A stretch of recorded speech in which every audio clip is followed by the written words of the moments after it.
News at 10. The Islamic State group claims it's killed 118 people in its self-styled West Africa province in last week after a series of attacks against military bases in the northeast, Nigeria and Chad. The terrorist group said it conducted 5 operations in the 2 countries between November the 15th and the 21st. Reports have it that no fewer than 44 Nigerian soldiers were killed by the insurgents in Borno during the week. The report of the killing was also discussed during plenary at the Senate, where the lawmakers set up a committee to investigate the alleged killing. Now let's take a look at some sports news. Here's Olumide Macaulay.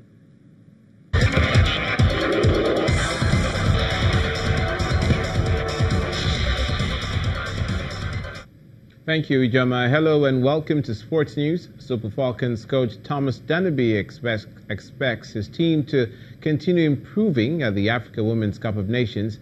Dennerby is confident the defending champions will play better than their 2 previous outings when they faced Equatorial Guinea in the last group game. He is sure the 8-time African champions have the potential to continue dominating Africa.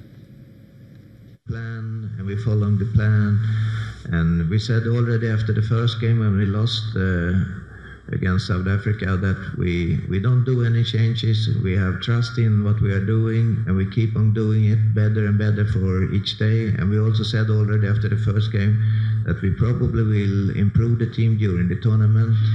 And I think that is just what is going to happen, that we will improve the team and get better and better. So I hope we will have our best performance so far tomorrow, and I hope it will stay the same way if we come to game 4, that we will improve more.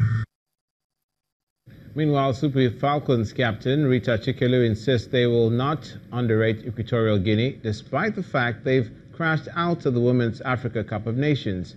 Chikelu insists that the Falcons have prepared well for the game and will not leave anything to chance. She assures Nigerians that the team will bring the trophy back home. To boxing, promoter Eddie Hearn says WBC heavyweight champion Deontay Wilder will be offered 2 fights with Anthony Joshua, while refusing to rule out Vladimir Klitschko with a wild card in play for a Wembley title defense. Mr. Hearn has been considering opponents for Joshua's next fight, with the unified heavyweight champion instructing him to make a fresh attempt to agree a deal with Wilder, who defends his WBC title against Tyson Fury in Los Angeles on December the 1st.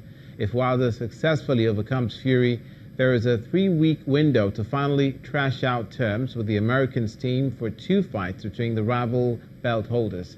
Hearn, however, says that neither he nor Joshua will attend the Wilder-Fury fight due to work and media commitments. That's where we leave it on Sports News. Ijoma is back now with the rest of the news at 10.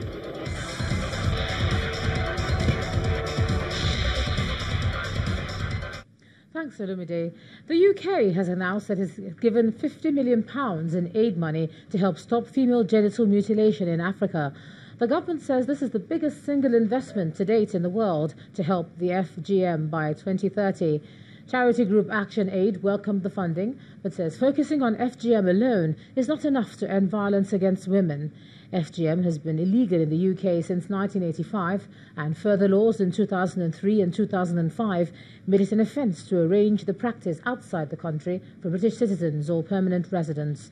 But there's yet to be a successful prosecution.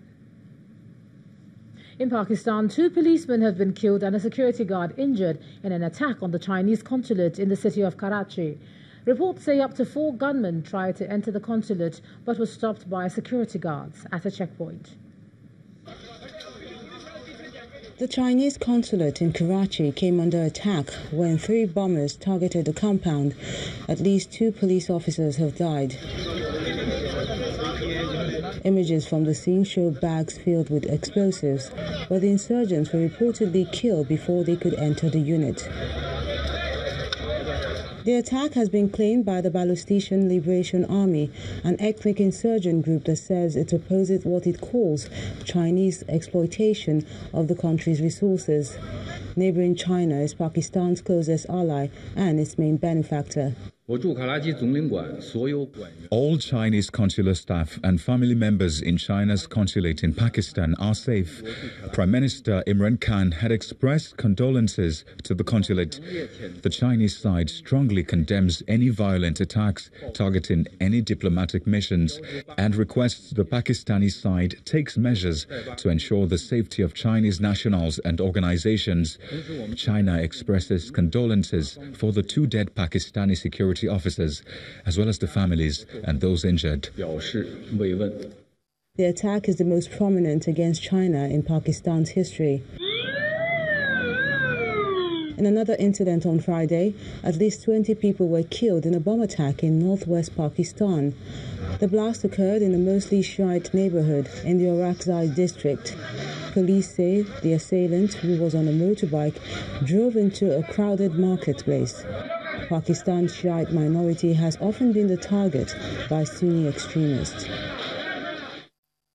And on entertainment news tonight, Nigerian filmmaker who won 2 Emmy Awards shows interest in Nollywood. Marawa Ogudele tells us more. Many thanks. Here are top stories in showbiz. 5 years after his decision to venture into filmmaking, USA-based Nigerian director Abiola Mateson says he is ready to work in the Nigerian film space, following his success at the prestigious Emmy Awards, where he picked 2 prizes for his documentary Inner Conflict. Mateson, who also scored a double win at the Telly Awards earlier in the year, believes in the power of film and storytelling to change the world, particularly his fatherland, Nigeria, where he was born and raised. Hollywood actor of Nigerian roots, Chiwetel Ejiofor, is revealed as a cast member in Disney's live-action remake of classic film Lion King. Ejiofor, who is the voice of the villainous character Scar, stars alongside Grammy-winning singer Beyoncé, who plays Nala, Donald Glover, Simba, while James Earl Jones is reprising his role as the voice of Mufasa. The film, directed by Jon Favreau, is set for release in July 2019. To music, one half of the defunct duo P.4, Peter Okoye, popularly called Mr. P, has dropped the video to his love song Zombie, featuring extreme music frontline act Simi. The video for the Die Hard Beats produced song is directed by Unlimited LA.